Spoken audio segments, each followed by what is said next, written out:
नमस्कार दोस्तों, आपका एक बार फिर स्वागत है मेरे यूट्यूब चैनल अफानी राग में। आइए सुनते हैं अमृता प्रीतम द्वारा रचित उपन्यास पिंजर का अगला भाग, मेरी यानी डॉक्टर वंदना की आवाज में। यह धोखा है, निरा धोखा है। मेरा ब्याह नहीं हुआ, तुम सब झूठ बोलते हो। तुमने मुझे क्यों पकड़ रखा है? परे हटो, परे हटो। और बेसुध तारो अपनों पैरों को धरती पर पटकने लगी। तारो होश में आ, ऐसी बातें मुंह से निकालती है। कोई सुनेगा तो क्या होगा? वो तेरा पति है, जरा मुंह में लगाम दे, ऐसे ना बोल। तारो की माँ ऐसे कह रही थी जैसे बेसुध पड़ी तारो को झिड़क रही हो। वैसे उसकी आंखें भर आई थीं। तारो की चेतना कभी लौट आती, कभी वो फिर अचेत हो जाती। वहां जाकर ऐसा पागलपन मत बखेरना, अपनी जीभ को ठिकाने रख। वह समझे, ईश्वर तो गवाह है कि वह तुझे ब्याह कर ले गया है, तारो की माँ कह रही थी। माँ, ईश्वर ने अगर मेरे ब्याह की गवाही दी है तो झूठी गवाही दी है। माँ, मेरा ब्याह नहीं हुआ। तारो पागलों की तरह छत की लंबी लंबी कड़ियों की ओर देखने लगी।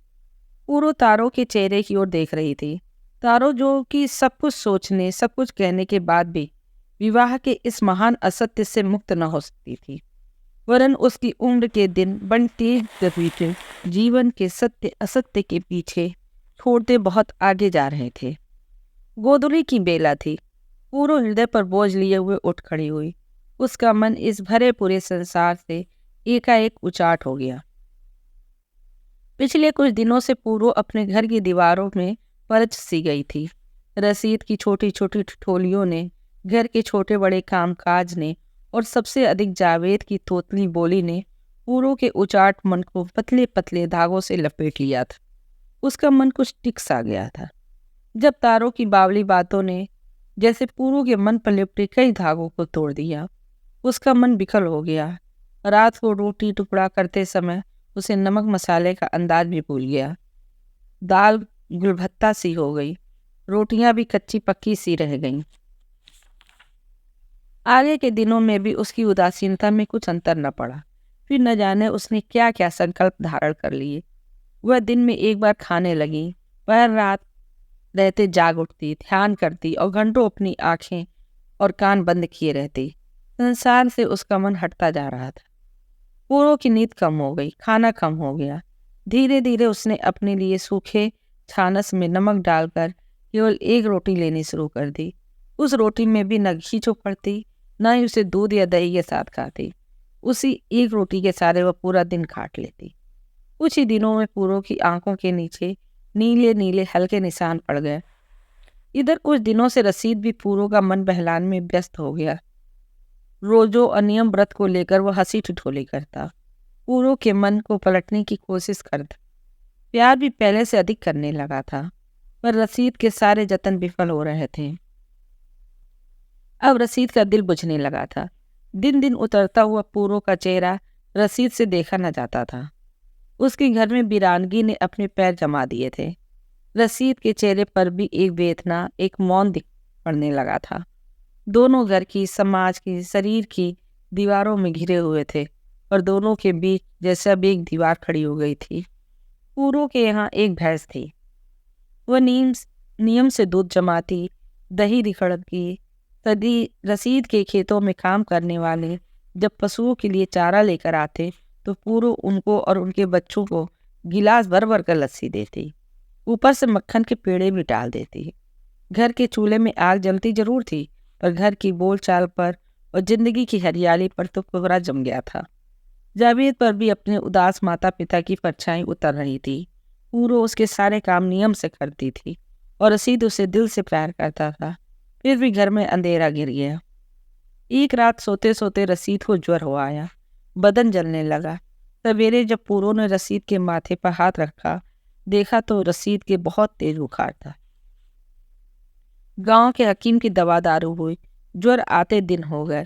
जब हकीम ने कहा कि रसीद को शायद मियादी बुखार हो गया है, रसीद की बीमारी ने पूरो के नेम धर्म और वैराग्य को अपनी ओर खींच लिया। पूरो दवा दारू देती, रसीद के पास बैठी रहती। जावेद का मुंह उतरा हुआ दिखाई पड़ने पर दोपहरी चढ़ जाती, पर पूरो को उसकी सुध लेने का अवकाश न मिलता और कई रातें बीत गई, कई दिन बीत गए। रसीद का बुखार उसी तरह था। पूरो, मेरा गुनाह क्या है? पूरो, मेरा गुनाह बख्श दे, मेरा कसूर माफ कर। पूरो, पूरो, रसीद के ने बुखार की तेजी में कहा। रात्रि का तीसरा पहर होगा। पूरो घबरा उठी। इतने दिनों की लगातार चिंता और रातों के जागरण से वो टूटी सी हो गई थी। उठकर घबराई हुई सी रसीद की खाट के पास बैठ गई। रसीद के माथे पर हाथ फेरती रही, रसीद के पैर दबाती रही, पर रसीद को अपना होश न था। अच्छा पूरो, मैं चलता हूँ। पूरो, मेरी रूह। और रसीद टूटे फूटे लफ्ज बोलता रहा। पूरो का दिल जोर जोर से धड़कने लगा। बस कर रसीद, मेरे जख्मों पर नमक मत छिड़क, पूरो ने आर्त स्वर में कहा। पर रसीद को बिल्कुल होश न था। वह उसी तरह अस्पष्ट सा बोलता रहा। कोई कोई बात पूरो को समझ में आ जाती और कई बातें रसीद के कंठ से उठकर उसके होठों पर ही शेष हो जाती। प्रलय सी काली अंधेरी रात थी। पूरो घर में अकेली थी, पर उसे ऐसा लग रहा था वह इस विशाल संसार में अकेली है।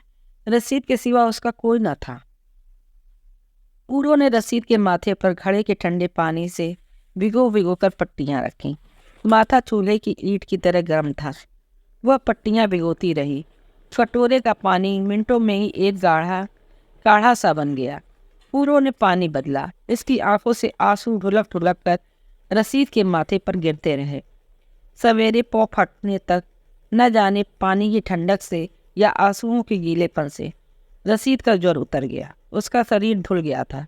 उसकी बेहोशी आराम की नींद में बदल गई। जब रसीद की आँख खुली, उसे अपना बदन हल्का सा लगा। आज उसके माथे पर पीड़ा नहीं थी। रसीद ने आराम की एक लंबी सांस लेकर करवट बदली। पूरो रसीद के सिरहाने की और जमीन पर बैठी बैठी चारपाई का सहारा लिए सो गई थी। उसके एक हाथ में अभी तक कपड़े की पट्टी थी और पाँव के पास पानी का कटोरा पड़ा हुआ था। पूरो को देखकर रसीद का जी भर आया। उसने उसके चेहरे की ओर देखा। उसका उतरा हुआ चेहरा नींद में डूबा हुआ था। अपनी बीमारी और पूरो की खिदमत रसीद के मन में एक उथल पुथल सी मचा रही थी। कपड़े की पट्टियों से रसीद ने जान लिया कि बीती रात कितनी कठिन रही होगी। रसीद ने अपना कमजोर सा दाहिना हाथ उठाकर पूरो के सिर पर धर दिया। पूरो के बिखरे हुए बालों में रसीद की उंगलियां कांपती रहीं। उंगलियां पूरो के कानों को, उसके माथे को धीरे धीरे छूती रहीं। पूरो नींद में थी। रसीद की आंखों के कोनों से ढुलक ढुलक कर आंसू बिस्तर पर पड़ते रहे। रसीद एक अजीब से सुख का अनुभव करता जागता रहा। रसीद ने पूरो के शरीर को पा लिया था, पर प्यास थी कि वह पूरो की आत्मा में उतर जाए। पूरो का उदास रहना उसे खाया जाता था। इस समय पूरो तोड़ी हुई सरसों की डंडी की तरह रसीद की चारपाई से लगी सो रही थी। रसीद में ताकत नहीं थी, पर मन आ रहा था कि वो पूरो को अपने कलेजे से लगा ले। पिछले कुछ दिनों की गहरी उदासी से रसीद पीड़ित था। इस समय रसीद को पूरो के चेहरे पर स्पष्ट दिखाई दे रहा था कि पूरो के तन मन में रसीद के सिवा और कुछ नहीं था। रसीद ने अपनी बाँह और आगे बढ़ाकर पूरो के गले से लगा लिया। शायद बाँह को जोर से लिपटी। पूरो जाग गई। वो काँप उठी, पर रसीद ठीक था। उसका ज्वर उतर चुका था। वह बड़ी निढाल आंखों से पूरो को देख रहा था। रसीद को खाट पर पड़े पूरे 10 दिन हो गए थे। उसका ज्वर उतर गया था, बहुत दुर्बल हो गया था, पर उसका मन बहुत उल्लसित था। पूरो ने अपने को रसीद की ओर मोड़ लिया था। रसीद के पास बैठकर पूरो ने दिन रात एक कर दिए थे। अब पूरो जावेद को बना सवार कर रसीद के पास बिठा देती। उसने जावेद को कितने छोटे छोटे लफ्ज बोलने सिखा दिए थे। जावेद रसीद के पास घुटनियों चलता, उसकी नकल करता था। माँ के सिखाए हुए लफ्जों को तोड़ तोड़ कर बोलता था। रसीद का मन खिल गया था। शरीर फूल की तरह हल्का था। वह मन ही मन अपनी बीमारी को दुआएं देता। उसके आंगन में खुशी दुगनी दुगनी होकर लौट आई थी। पूरो का मन करने लगा कि वह सचमुच भूल जाए कि रसीद ने उसके साथ बुरा किया था। वह रसीद को बहुत प्यार करने लगी। रसीद उसका पति था। रसीद उसके बेटे का बाप था। बस यही एक सच था और सब कुछ झूठ। अगले कुछ दिनों में रसीद ने 1-2 फेरे अपने गांव छत्तोआनी के लगा लिए। उसके भाई के साथ जो साझे में उसकी जमीन थी, उसका अनाज दाना लेकर रसीद ने बेच लिया था। पर पूरो जिस दिन से सक्कड़ आले आई थी, उस दिन से उसने गांव के बाहर पाँव नहीं धरा था। कभी रसीद कुछ कहता तो पूरो हंस कर कह देती, मैं न अपनी मर्जी से इस गाँव में आई थी, न अपनी मर्जी से इस गाँव से जाऊंगी। जावेद अब दौड़ता फिरता था। रसीद शुरू से स्वभाव का नरम था, पूरो को बहुत प्यार करता था, पर जावेद पर निछावर था। जावेद को चूमते प्यार करते वो आगाता नहीं था। जावेद अब कुछ कुछ उतलाकर बोलने लगा था। अब्बा अब्बा कहता रसीद की टांगों से चिपट जाता था।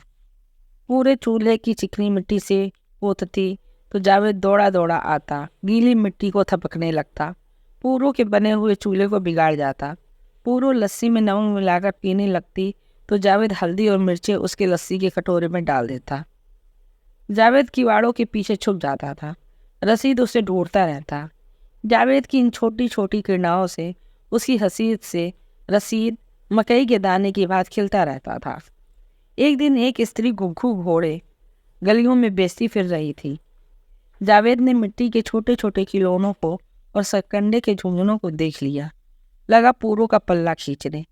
पूरो ने मुट्ठी भर अनाज और पुराने कपड़े देकर घुघू घोड़े ले लिए। वह अभी गली में ही बैठी थी कि दूर से दौड़ती हुई एक पागल औरत गुजरी। स्त्रियों ने दौड़कर अपने बच्चे छिपा लिए, दरवाजे बंद कर लिए। छोटे अनजान बालक चीखने चिल्लाने लगे। पगली के शरीर पर पिंडलियों जितनी ऊंची एक सलवार थी। गले में कोई कपड़ा न था। उसका रंग शायद धूप से झुलसा गया था या फिर काला ही था। उसके सिर पर बालों की उलझी हुई धूल सनी लटें थीं। जान पड़ता था जब से वो जन्मी थी कभी नहाई ही नहीं थी। अपनी टांगों को वह अजीब तरह मरोड़ती थी, बाहों को अजीब तरह फैलाती थी, चलते हुए भी दौड़ती हुई लगती थी। उसके मुख की ओर देखते ही उसकी डरावनी हंसी से छितरे हुए दांतों की ओर नजर जाती थी। उसके सूखे हुए जले हुए शरीर से उसकी आयु का कोई अनुमान नहीं लगाया जा सकता था। बस एक पिंजर था जो दौड़ता फिरता था। पूरो देखती खड़ी रही। पगली दौड़ती हुई आई और खिलौने बेचने वाली कुंजड़िन के छाज में से अपनी मुट्ठियां गुग्गू घोड़ों से भर कर भाग गई। उसकी डरावनी चीखती हुई सी हंसी की आवाज़ देर तक गली में गूंजती रही। पगली सारा सारा दिन घूमती रहती, खेतों में फिरती रहती, क्यारियों में से कुछ तोड़कर खा लेती। कभी कभी स्त्रियां एक दो रोटियां बैठी हुई पगली के आगे डाल देती, वह उन्हें चबा जाती। कभी कभी स्त्रियां कोई फटा पुराना कुर्ता उसे पहना देती।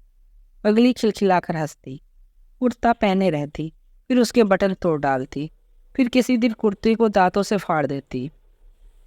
फटी धज्जियां उसके गले में लटकती रहती, फिर पगली उन धज्जियों को भी खींच खींच कर अपने से दूर कर देती। कभी कभी अपने शरीर पर से सब कुछ उतार के फेंक देती। स्त्रियां फिर कोई फटी पुरानी सलवार, कोई फटा पुराना कुर्ता उसे पहना देती। पगली अब गांव सक्कड़ अली में जैसे रच बस गई थी। उसे रोज रोज देखने की सबको आदत सी हो गई थी। कभी कभी गांव के छोटे छोटे लड़के उसके पीछे लग जाते, तालियां बजाते, पगली को दौड़ाते। आप उसके पीछे पीछे दौड़ते, फिर रास्ता चलता कोई सयाना आदमी उन्हें झिड़क देता है। लड़के उसका पीछा छोड़ देते। नन्हे बालकों ने हट करना छोड़ दिया। माँ उन्हें पगली से डराया करती थी, पगली पकड़ कर ले जाएगी। रोते हुए बच्चे सहम कर चुप हो जाते थे। पगली किसी पुआल के नीचे पड़ी रहती। कभी कोई पानी का प्याला उसके पास धर जाता, कभी कोई रोटी के टुकड़े उसके सिरहाने रख देता। किसी ने फटी हुई रजाई पुआल के नीचे धर दी। पगली रात को नियम से वहां जाकर पड़ी रहती। पगली बस दौड़ती थी और हंसती थी। किसी के बच्चे को कभी कुछ भला बुरा नहीं कहती थी। किसी की चीज वस्तु को कभी हाथ नहीं लगाती थी। जमीन पर गिरे हुए रोटी के टुकड़े को उठा लेती। जमीन पर पड़ी हुई किसी खाने की चीज को चाट लेती। कुछ ही दिनों में सबने देखा और पूरो ने चकित होकर देखा कि पगली का नंगा पेट उभरता आ रहा है। सारे गांव की स्त्रियां जैसे लाज के मारे गड़ रही थी। पगली न कुछ बोलती थी न कुछ बताती थी। पगली का शरीर दिन दिन बढ़ता जा रहा था। गांव की स्त्रियों का जी करता कि पगली के शरीर को ढक कर रखें, वे उसे किसी भुइहरे में डाल दें। पगली की समझ में कुछ न आता। वह पहले की तरह हंसती रहती थी, दौड़ती रहती थी। एक दिन कुछ आदमियों ने मिलकर पगली को गांव के बाहर ले जाकर छोड़ दिया। अंधेरा गहरा हो गया था। उस रात किसी ने पगली को नहीं देखा। सब सोचने लगे कि पगली अब इस गांव से गई, आँख से दूर, दिल से दूर। अब वह किसी दूसरे गांव चली जाएगी। दूसरा दिन अभी आधा भी नहीं बीता था कि पगली ठीक पहले की तरह गांव की गलियों में दौड़ रही थी। वो ठीक पहले की तरह खेतों में हंस रही थी। वह कैसा पुरुष था, अवश्य ही कोई पशु हो जिसने इस जैसी पागल की ये दुर्दशा बना दी थी। अब स्त्रियां त्राही त्राही करती थीं। उसका भी पगली के ध्यान से मिचला उठता था। जिनके पास न हुस्न था न जवानी, मांस का एक शरीर जिसे अपनी सुध तक नहीं थी, जो केवल हड्डियों का एक पिंजर था, एक पागल पिंजर। चीलों ने उसे भी नोच नोच कर खा लिया। सोच कर पूर्व थक जाती थी। पगली का पेट दिन दिन बढ़ता जा रहा था।